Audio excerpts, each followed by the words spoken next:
सर्वप्रथम विद्या की अधिष्ठात्री मां शारदे के इस पावन चरणों में सादर वंदे। असीम सौंदर्यता और पवित्रता की प्रतीक इस लाडनू की धरा को नमन करती हूँ। इस धरा की वैभवमान प्रतिष्ठा और उसमें आप सभी की निष्ठा को नमन करती हूँ।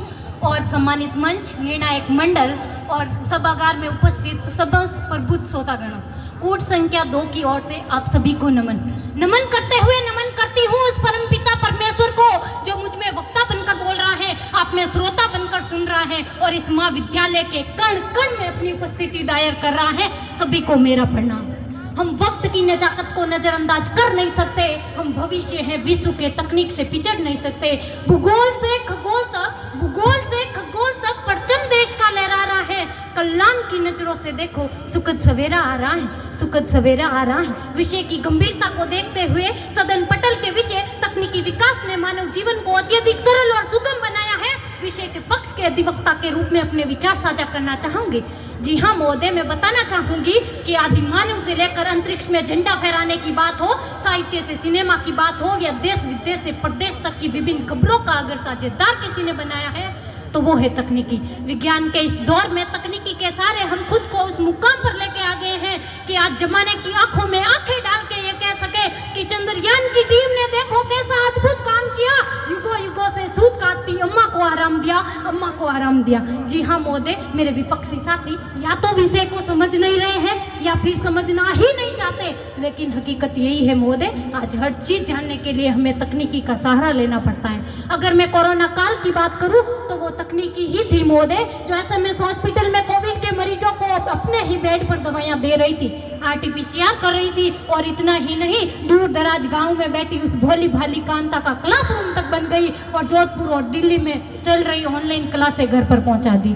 महोदय, इतना ही नहीं, माननीय सुप्रीम कोर्ट के महत्वपूर्ण मामलों की सुनवाई हो या ब्रिक्स देशों की वार्ता हो या G20 के शिखर सम्मेलन, वीडियो कॉन्फ्रेंसिंग के जरिए इस तकनीक के कारण ही हमें संभव हो पाए हैं। मैं कहना चाहूंगी अपने विपक्षी मित्रों से कि जो तकनीक आपके परीक्षा के फॉर्म भरवाती हो, भर्ती की जानकारी देती हो, स्टडी मटेरियल उपलब्ध करवाती हो और जो तकनीक आपके स्मार्टफोन को क्लासरूम तक बना देती हो, फिर भला वो समाज के विकास में कैसे बाधा बन सकती है। मैं कहना चाहूंगी अपने विपक्षी मित्रों से कि इंसान को इंसानियत के तराजू से तौलिए, इंसान को इंसानियत के तराजू से तौलिए। दो बोल ही सही मगर सच तो बोलिए, मगर सच तो बोलिए। जी हाँ महोदय, मैं बताना चाहूंगी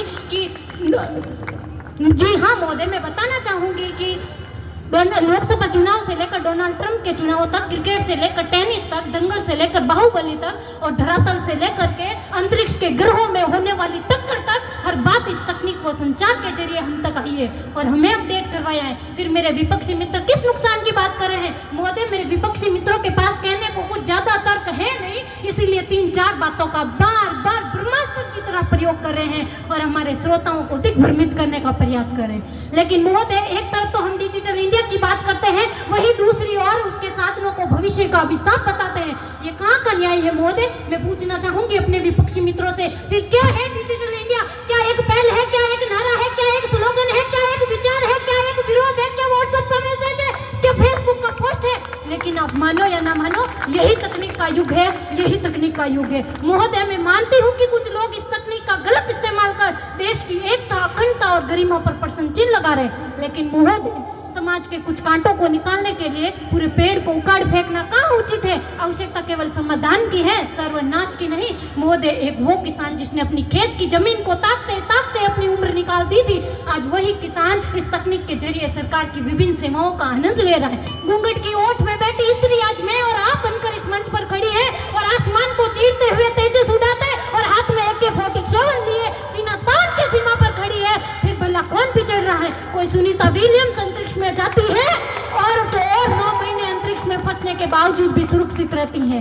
और तो और हाशिए के पर्दे के पीछे से जब कोई प्रतिभा उभर कर आती है, चाहे वो क्रिकेटर सुशीला मीना हो या फिर कोई और, फिर भला कौन पिछड़ रहा है? फिर भला कौन समाज को नकारात्मक दिशा दे रहा है? अंत में वक्त की नजाकत को ध्यान में रखते हुए बस इतना कहना चाहूंगी अपने विपक्षी प्रतिभागियों से कि बुझ जाते हैं दिए कभी तेल की कमी से, बुझ जाते हैं दिए कभी तेल की कमी से।